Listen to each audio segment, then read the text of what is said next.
Hai guys, Assalamualaikum warahmatullahi wabarakatuh. Perkenalkan, nama saya Marcia Fibina Fauzi dari Grade 10 Sensei. Pada video kali ini saya akan menceritakan tentang kisah Laksamana Cheng Ho. Cheng Ho atau lebih dikenal sebagai Laksamana Cheng Ho berasal dari bangsa Hui, salah satu suku minoritas Tionghoa. Ia dikenal sebagai sosok bahariawan muslim yang tangguh dan berjasa besar terhadap pembaruan, penyebaran, serta perkembangan Islam di Nusantara. Meskipun tidak banyak catatan yang bisa menggambarkan masa kecil Cheng Ho atau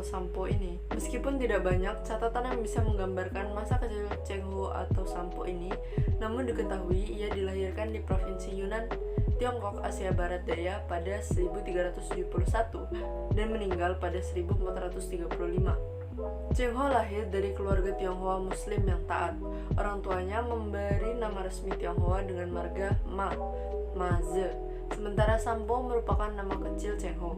Ia dilahirkan sebagai anak kedua dari pasangan Mahazi dan Wen. Ketika dewasa, Cheng Ho menjadi Kasim atau abdi kaisar. Ia berhasil memikat penguasa di sana, di mana ia menunjukkan patriotisme serta keberanian memimpin perebutan tahta melawan Kaisar Zhou Yunwen dari dinasti Ming. Sejak saat itulah ia dipercaya sebagai Admiral Angkatan Laut Tiongkok. Pada 1405, armada yang dipimpin Cheng Ho melakukan perjalanan pertamanya. Armada ini terdiri sekitar 300 kapal diawaki 28.000 prajurit, bahariawan besar sepanjang sejarah pelayaran dunia. Kurang lebih 28 tahun telah tercipta 24 peta navigasi yang berisi geografi kelautan dari kerangkaian perjalanan maritimnya. Selain itu, sebagai Muslim Tionghoa, Cheng Ho berperan penting dalam menyebarkan agama Islam di Nusantara dan beberapa kawasan Asia Tenggara lainnya. Selain melalui jalur budaya, perdagangan juga ikut mewarnai masuknya Islam di Lampung. Salah satunya rombongan dari Tionghoa yang dipimpin Laksamana Cheng Ho, berniaga dari Palembang dan menyusuri Wai Tulang Bawang. Salah satu cara pengenalan dan penyebaran Islam di Lampung melalui para saudagar, termasuk rombongan dari Tiongkok. Awalnya, Islam masuk ke Indonesia pada abad 14 Masehi di Selat Malaka. Perdagangan saat itu menghubungkan dinasti Tang di Cina, Sriwijaya di Asia Tenggara, dan Bani Umayyah di Asia Barat.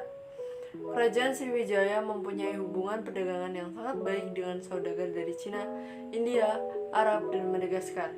Hal itu bisa dipastikan dari temuan mata uang Cina mulai dari periode dinasti Tang sampai dinasti Ming pada abad ke-14-17 Masehi. Berkaitan dengan komoditas yang diperdagangkan, berita Arab dari Ibn al-Faqih, Abu Zaid, dan Mas'udi menyebutkan beberapa di antaranya cengkih, pala, kapulaga, kapur barus, gading, timah, emas, perak, kayu hitam, kayu sapan, rempah-rempah, dan lain sebagainya. Barang-barang ini dibeli oleh perdagangan asing atau dibarter dengan porselen, katun, dan sutra.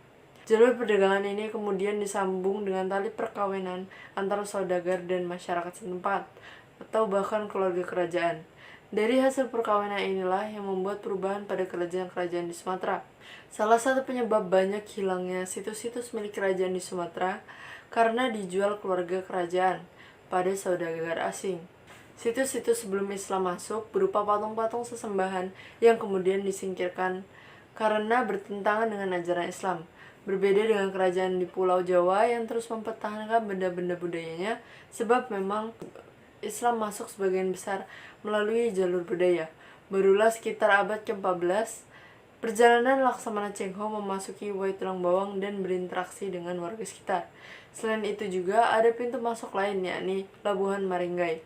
Terbukti ada beberapa daerah yang dinamai Lewang Kuri di Gedung Wani dari Sultan Banten.